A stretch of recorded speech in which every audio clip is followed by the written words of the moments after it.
నమస్తే, welcome to Mega 9 TV. This is Akshaya. Swarnandhra Swachhandhra కార్యక్రమంలో భాగంగా మంత్రి నాదెళ్ల మనోహర్ తెనాలి పట్టణంలో పర్యటించారు. బుర్రెపాలెం రోడ్లోని శివాజీ బొమ్మ దగ్గర నుండి కవిరాజా పార్క్, రాములవారి గుడి మీదుగా మహాత్మా గాంధీ కూరగాయల మార్కెట్ వరకు మున్సిపల్ అధికారులు చేపడుతున్న వివిధ పారిశుద్ధ్య కార్యక్రమాలను పరిశీలించారు. స్థానిక ప్రజలను కలిసి వారి సమస్యల్ని నేరుగా అడిగి తెలుసుకున్నారు. అధికారుల సమక్షంలోనే వారి సమస్యల పరిష్కారం కోసం చర్యలు తీసుకున్నారు. ఈ సందర్భంగా మంత్రి మాట్లాడుతూ వైసీపీ ప్రభుత్వ హయాంలో ఇళ్ల స్థలాల నిర్మాణం చేపడతామని, ప్రజల నుంచి 50,000 నుంచి 3 లక్షల వరకు వసూలు చేసి ప్రజలను మోసం చేసిన వారిపై చట్టపరమైన చర్యలు తీసుకుంటామని తెలిపారు.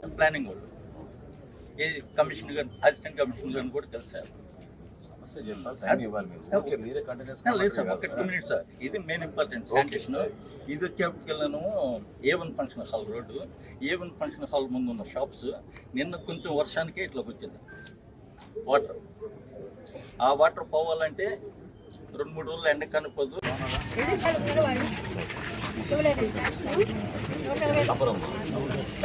విస్తీర్ణం బట్టి అది ఎక్కువ స్క్వేర్ ఫీట్ ఉంటే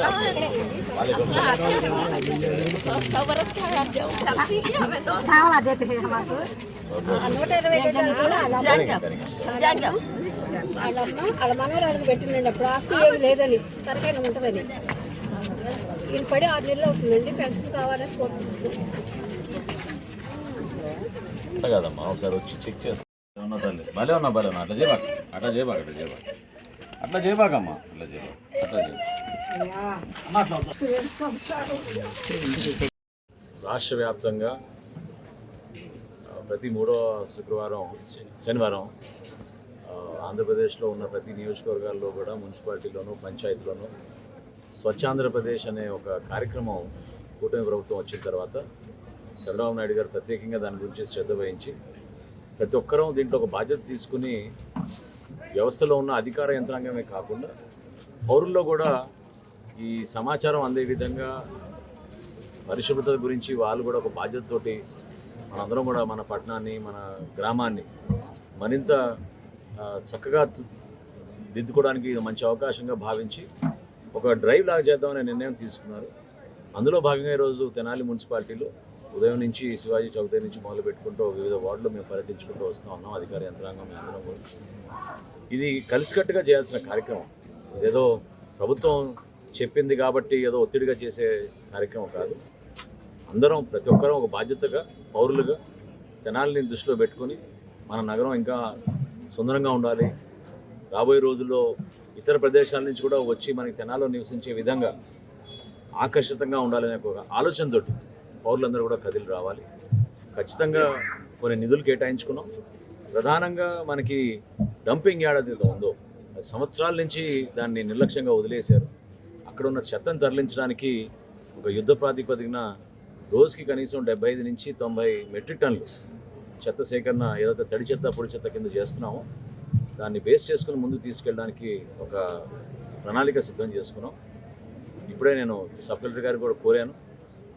ప్రధానంగా ఈరోజు మేము ఈ వార్డులో పర్యటిస్తున్నప్పుడు మురుకాలువలో మున్సిపాలిటీ నుంచి వస్తున్నారు, చేస్తున్నారనే భావన కలిగినా కూడా పూర్తి స్థాయిలో ప్రజల్లోకి అందుబాటులో రావడం లేదనేది వాళ్ళ అభిప్రాయం.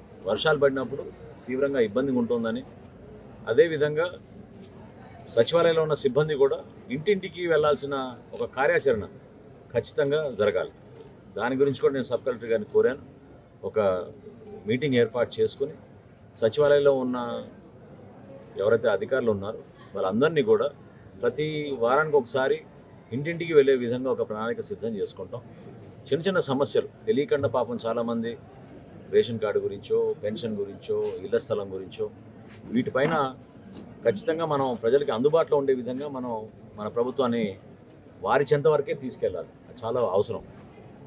అందులో భాగంగా ఇళ్ల స్థలాల గురించి విపరీతంగా కంప్లైంట్స్ వస్తున్నాయి. గతంలో 50,000 నుంచి 3 లక్షల రూపాయల వరకు వీళ్ళ దగ్గర తీసుకుని ఇళ్ల నిర్మాణం చేస్తామని చాలా అన్యాయంగా వాళ్ళు పాపం వడ్డీలకి అప్పు తెచ్చుకొని బంగారం కూడా అమ్మేసుకుని రోడ్లపైన వీధిపాలైన పరిస్థితులు ప్రతి వాళ్ళు కూడా కనిపిస్తున్నాయి.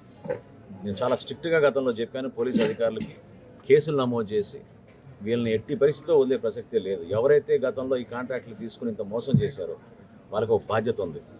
మరొకసారి మీ అందరి ద్వారా తెలుపుతున్నాను. 100% వాళ్ళకి బాధ్యత ఉంది. లేకపోతే వాళ్ళని వదిలే ఎట్టి పరిస్థితుల్లో కూడా వాళ్ళని వదిలే ప్రసక్తే లేదు. ఖచ్చితంగా దాని గురించి సీరియస్గా అవుతాం. మున్సిపాలిటీ నుంచి మేము కేటాయించుకున్న నిధులు కూడా ఈ వర్షాకాలం లోపు రోడ్ల నిర్మాణం, కొత్త సిమెంట్ రోడ్ల నిర్మాణం కానివ్వండి, సైడ్ కాలువలు మరమ్మతులు చేయడం కానివ్వండి, స్టామ్ వాటర్ డ్రైన్స్ పైన ప్రత్యేకంగా దృష్టి పెట్టి దాదాపు 17 కాలువలు ఐడెంటిఫై చేసాం గత సంవత్సరం చేసినట్టుగానే. కింద దిగువ ప్రాంతాల్లో ఉన్న రైతులకి ఇబ్బంది కలగకుండా ఉండడానికి కోసం ఖచ్చితంగా ఇరిగేషన్ కెనాల్స్తో ముడిపడి ఉంది కాబట్టి మన పట్టణంలో వెళ్తున్న కాలువలు వీటిని కూడా మేము ఇమీడియట్గా పూడికి తీసే విధంగా ఒక లక్ష్యంతో ముందుకెళ్తాం.